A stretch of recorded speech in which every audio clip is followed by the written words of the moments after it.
hello, and welcome to our lecture this evening. This lecture period is actually, I think, a really great opportunity for yourselves, because this is really an opportunity for you to bring me a score sheet that you have of a game that you've played, and then to talk it over openly in front of the class, and to get great feedback. So exploit it. it'll happen next week as well. And first of all, to let you know, I'm going to be here at least until October 18th. Okay? Yeah, did you guys? That's actually what I played. Hey, okay. Deal with my chicken scratch writing. Okay, I'll do my best. And so a great opportunity for yourselves, I think, to have a Grandmaster look over your games. So exploit that. And again, I'm going to be here for a month's time. And so let's just say there'll be 4 more lectures like this. And bring your score sheets. Okay, so we have a game between, this was played in which event? This was the Friday quads. Oh, the Friday quads. He's a young man who's about 2200. Wonderful, wonderful. And you're white? I played black. You play black. Okay, so let's see how this game went. Oops. It didn't go like that. E4, C5. Variation. D4. Okay, so C takes D4, C3. So this gambit, okay, somehow it's escaping me the name of this gambit, the Smith-Morra gambit, named in honor of Ken Smith, and Bent Larsen in particular was very dismissive of this gambit as for white, even though I think it's actually quite dangerous for black. Bent was very dismissive, and Ken Smith, played in the famous tournament in San Antonio, Texas in 1972, and when his opponents played the Sicilian, he trotted out the Smith-Morra gambit. So one of Ken's opponents played the French defense, E6, and Bent Larsen annotated the game for the tournament book and said, E6 question mark, stronger is C5 winning a pawn. I thought that was a great quip. Okay, so C5, Smith-Morra gambit, D4, C takes C3, and I really think that this is an excellent move, D5. What was played? I played D3 here. Ah, you played D3. Okay, so I saw D5. So I do believe that after takes, knight takes, now of course it's very theoretical, and a lot of players will tell you they like black side, others will tell you they like white. I think it's very dangerous. I really do. And I think that it's very easy for black to go wrong, and I like white's prospects. That doesn't mean to say against Magnus Carlsen, you know, but hey, who knows what's going to work against Magnus. But I do like white's potential very much. I think the best move for black is D5 here. And the idea, of course, is that you don't want to give white his fun. And queen takes D4 is not very good. After queen takes D4, black is perfectly happy to allow this trade of queens because, because even though black loses the right to castle, it's still going to take white some time to win this pawn. I mean, black has the simple idea of bishop f5 and knight f6. And without the queens on, it's going to be very hard for white to really build up a checkmating attack. So this move, queen takes d4, doesn't work, which basically leaves this only move, new variation, takes on d5, when now black has a choice.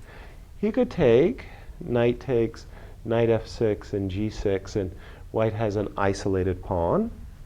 Or he could play knight f6, which probably will transpose into a different type of an isolated pawn position. And I think in all of these cases, black is actually doing just fine. He should not complain about the outcome of the opening.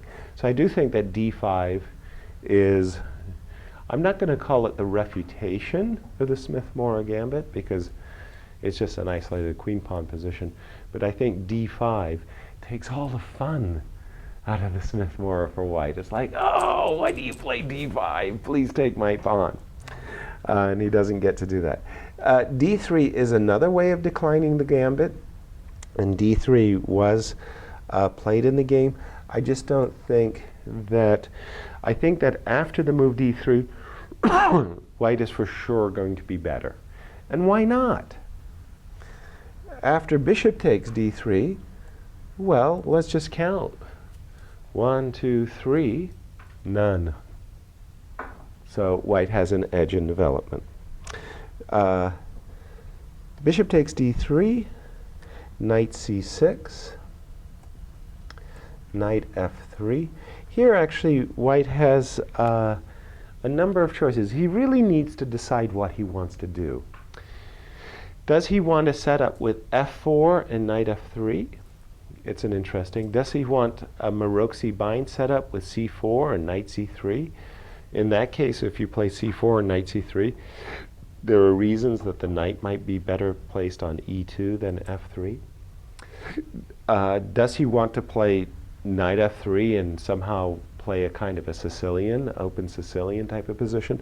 So it's a long-term question as to what white would like to do. In this particular case, he's played knight f3. g6. g6.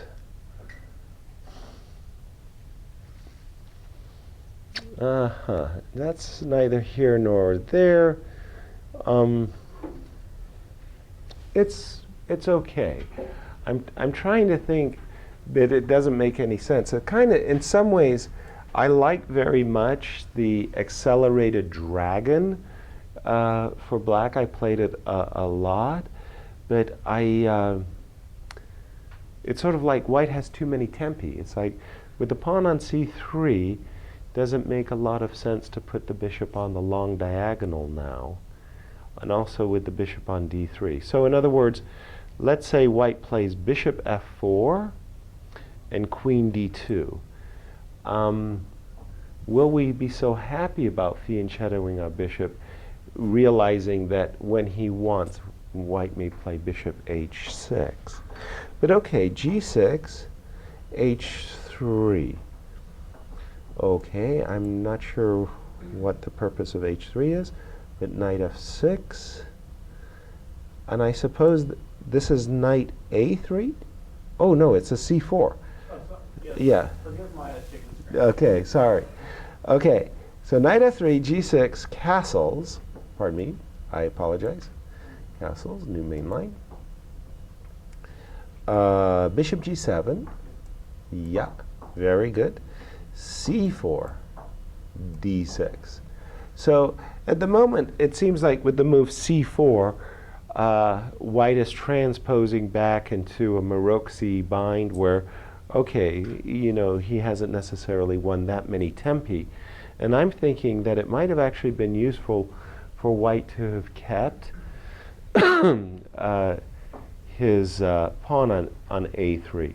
So for example, let's just say, I'll toss out a move for white. So let's say I play knight a3 here. So more or less, what do you think you might, how would you have responded to, say, a move like knight a3? Knight f6, d6. I probably played d6. Yeah, d6 looks like a very reasonable move to myself as well. And let's say I play h3. So the idea is I just stealing away the square g4 for a sec. Probably knight f6. Knight f6, very reasonable, very reasonable. And I want to play bishop f4.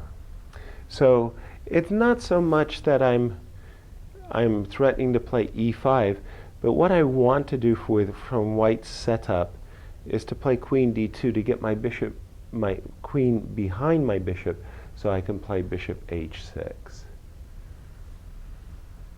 And it's a kind of it's a different take on a Sicilian, because it's a little bit different for, the knight is not on c3. But on the other hand, it's not so easy for you to get clear counterplay. Like, I want to play queen d2 and knight c4. Interesting possibility there.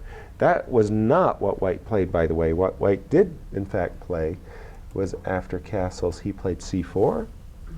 Very conventional, if you will. d6. h3. Knight f6. Knight c3. Castles.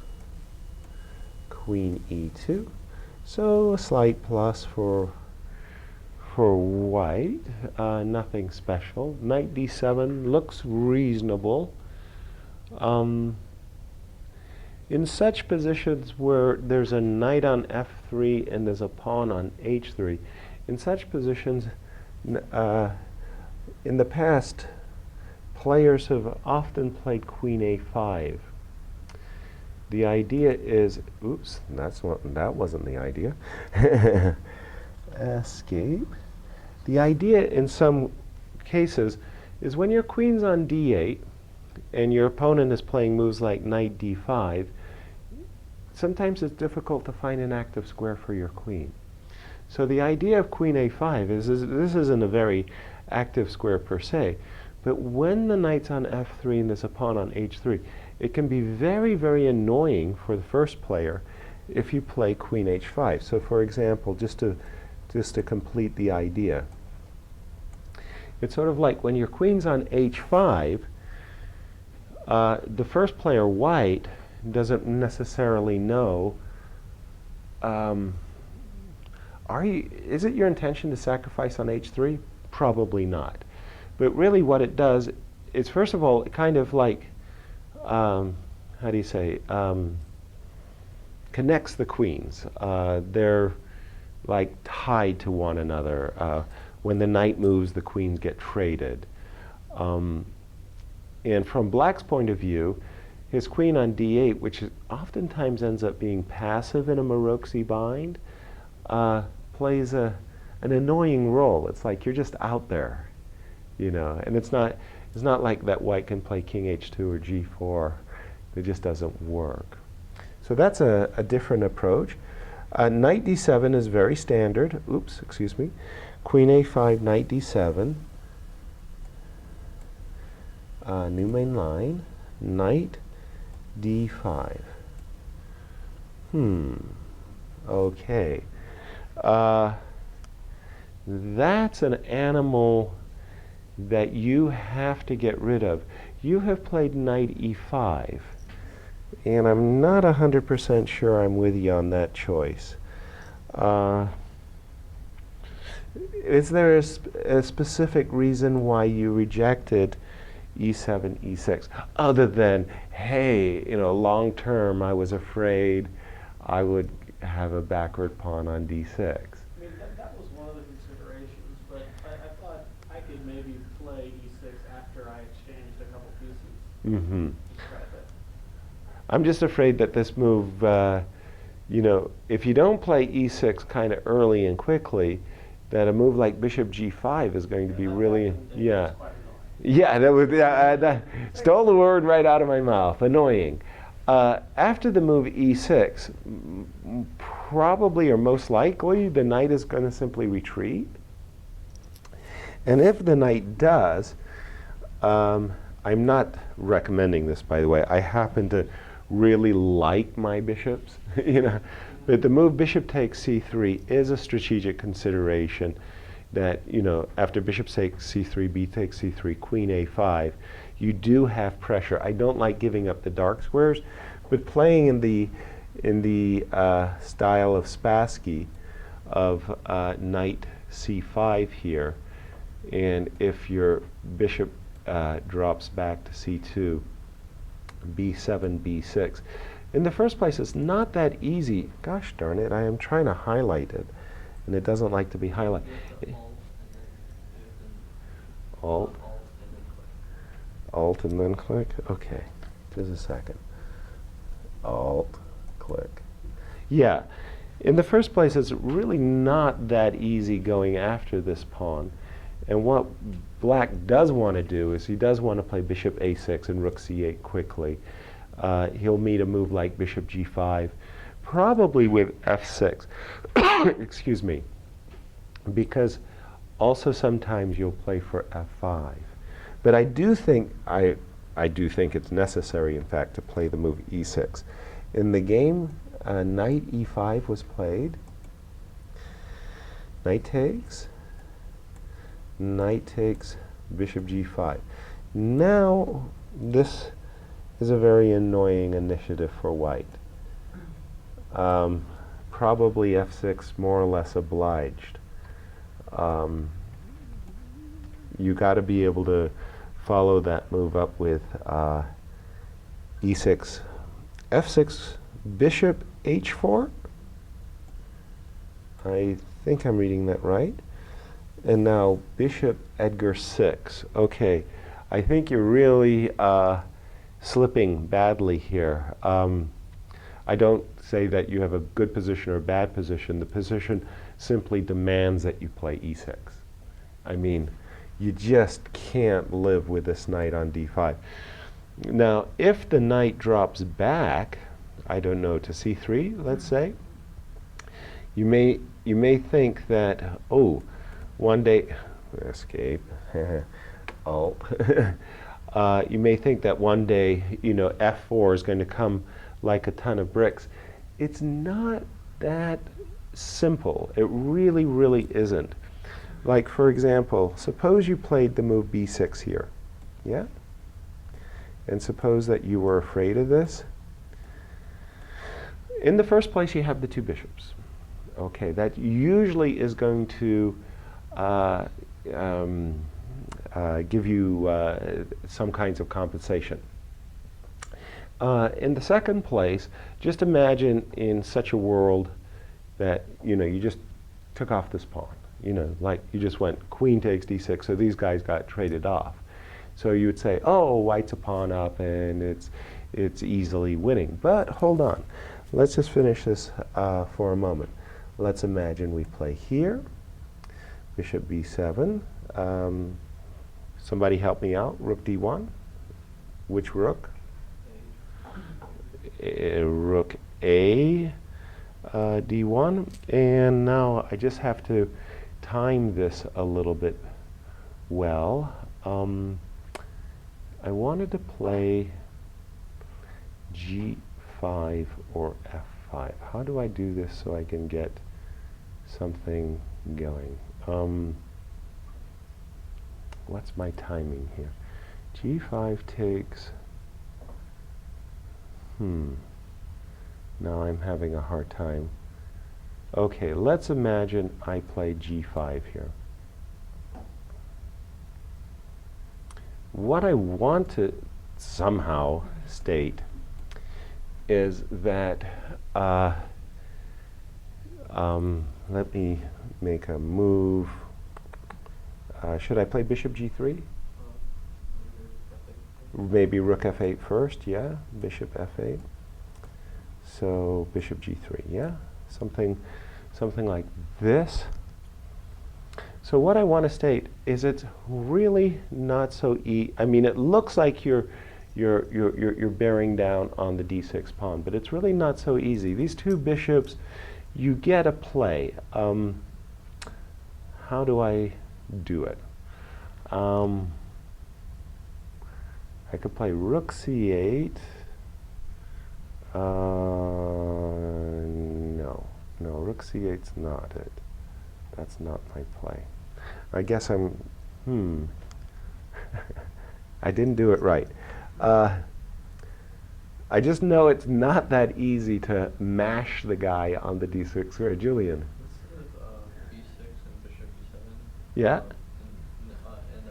Yeah, instead of knight d3, here, can you play g5 and knight g6? G5 and knight. Well, I like playing G5, but I don't see the reason that I have to play knight G6. I could play G5, bishop G3, B6, and just let my knight just like live on E5.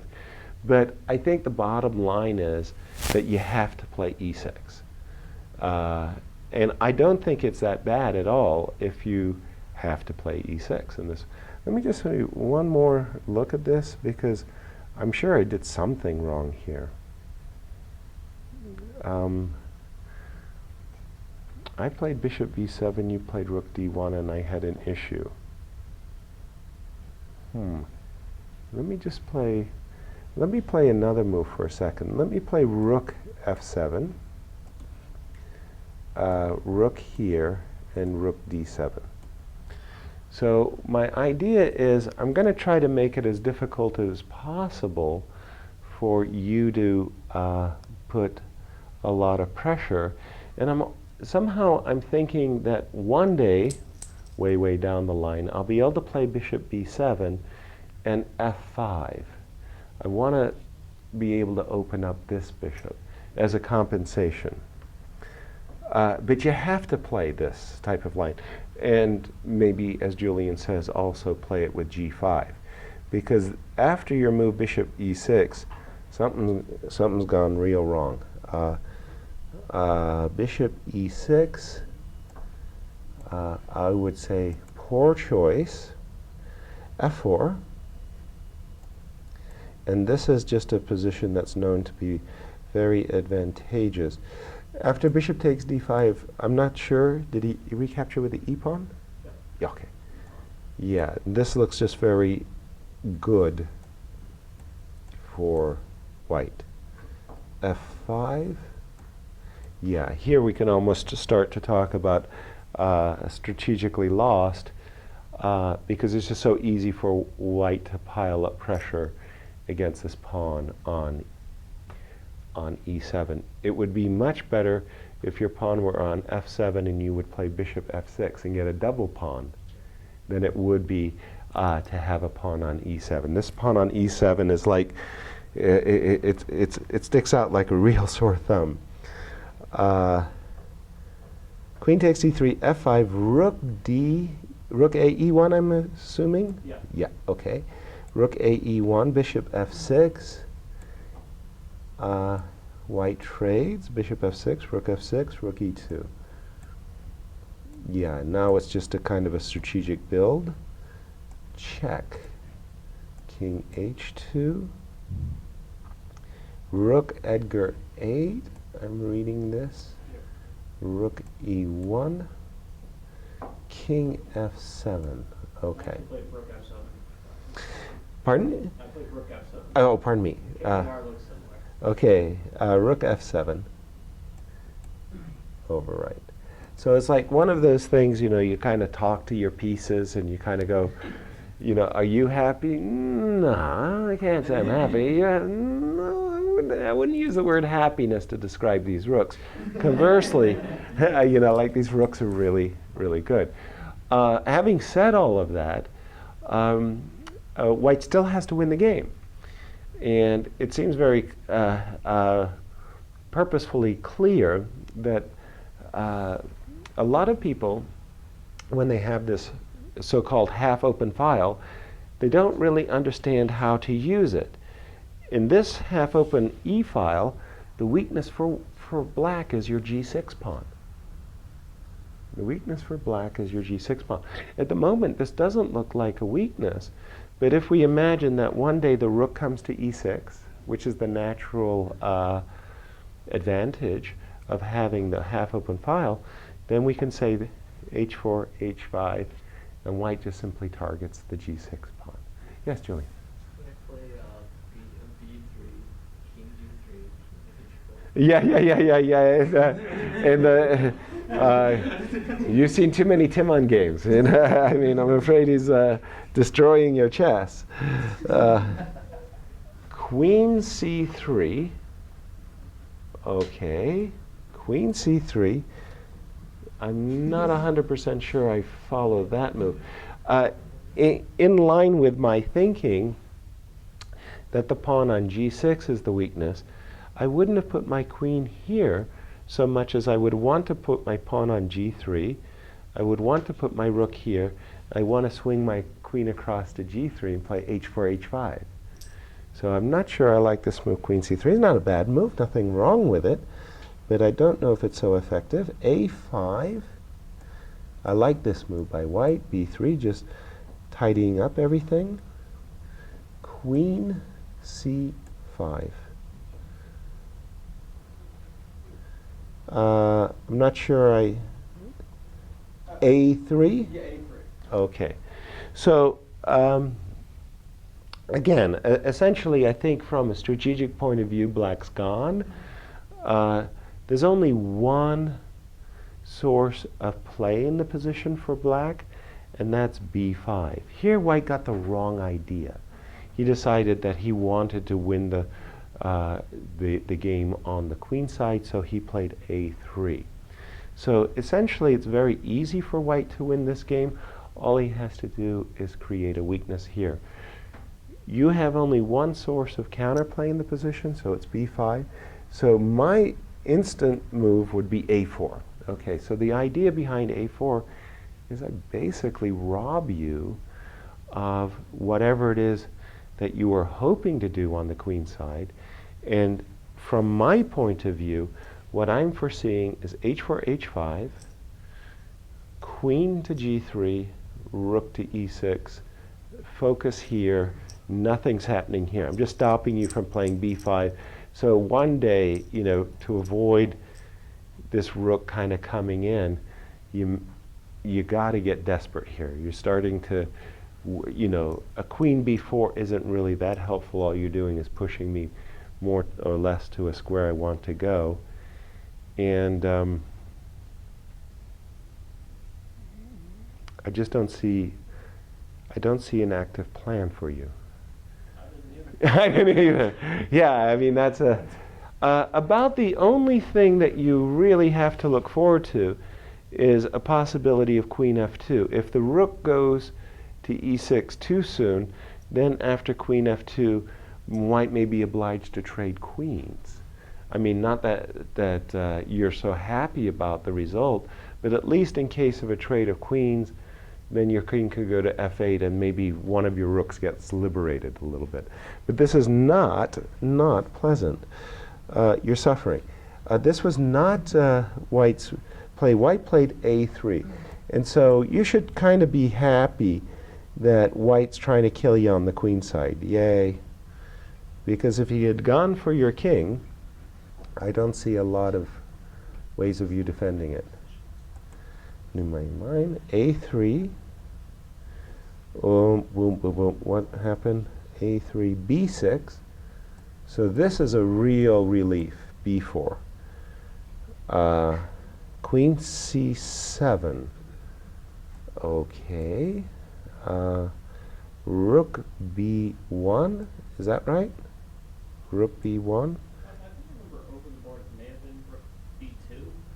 Okay. I'm trying to remember if it even would actually make a difference in the game, because the game doesn't last too much longer. I made a pretty horrible blunder. Okay. 7 moves there. Rook I b2. do remember rook b2. Okay, new main line.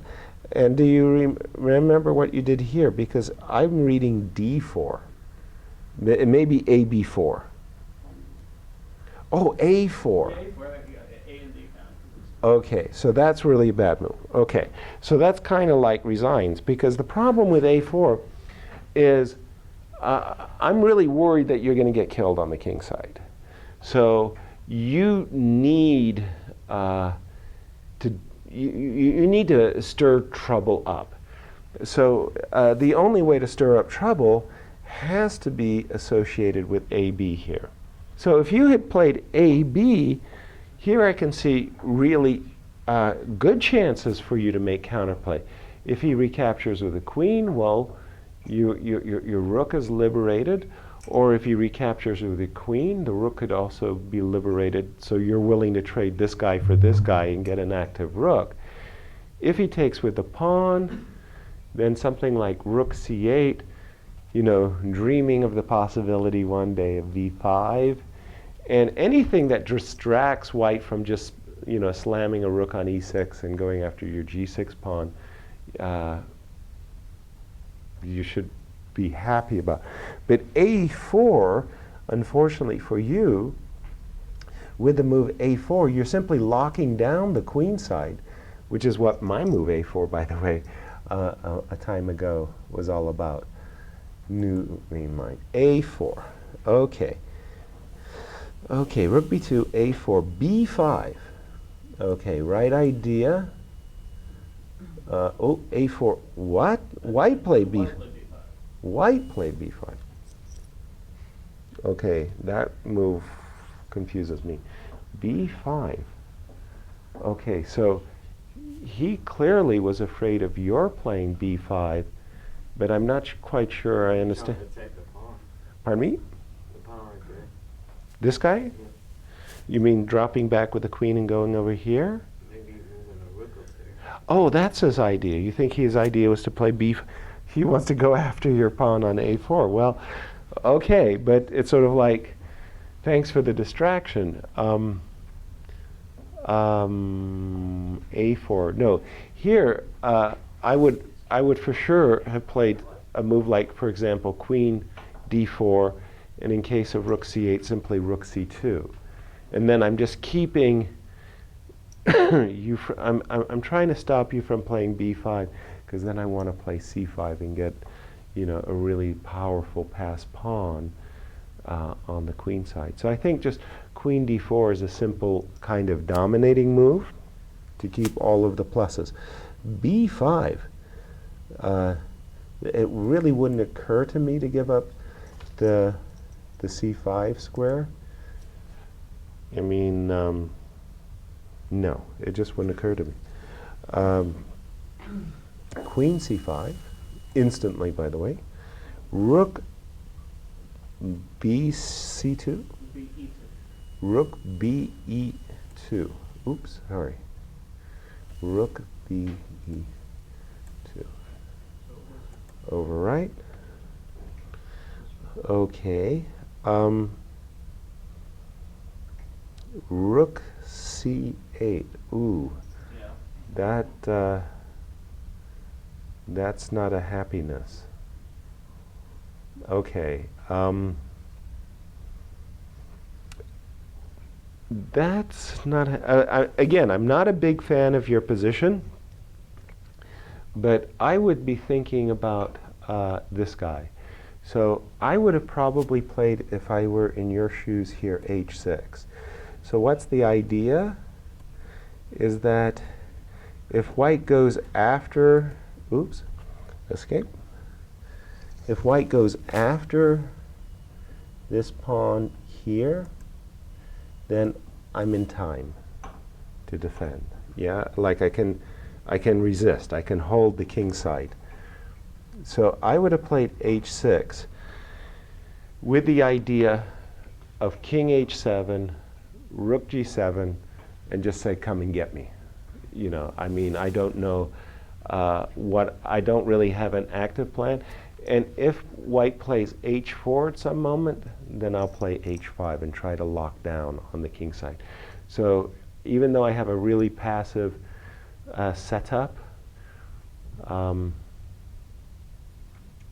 I would try to resist like this. h6, king h7, rook g7, and try to keep a box. If white goes queen c2, goes after this, he has to be afraid of a3 pawn. If white goes queen b4, then he allows you a little bit of a counterplay. You can go queen d4 and attack the pawn on f4. Let's see what happened. b5, queen c5. Oops. This looks like a blunder, yeah? H1. Yeah, sorry. Rook c8. That looks like a blunder. New main line, because he can just, now he crashes through. Rook, come on. Rook takes, queen takes c4, and rook e8 check. Yeah. So that wasn't like, I just stopped notating here and like design for moves. Right, because the problem is after the forced move rook f8, takes, white's queen, he gets to enter with check, yeah? Yeah. No. So really what, and by the way, I think everybody I know, including myself, has lost in this precise fashion where we allow ourselves this backward pawn on the half-open file. We end up getting, tied down, and we never escape. So I think that this was a kind of a good lesson in the sense that why the move e6 to avoid that strangulation, and why after bishop e6 this position is just very unpleasant, very unpleasant.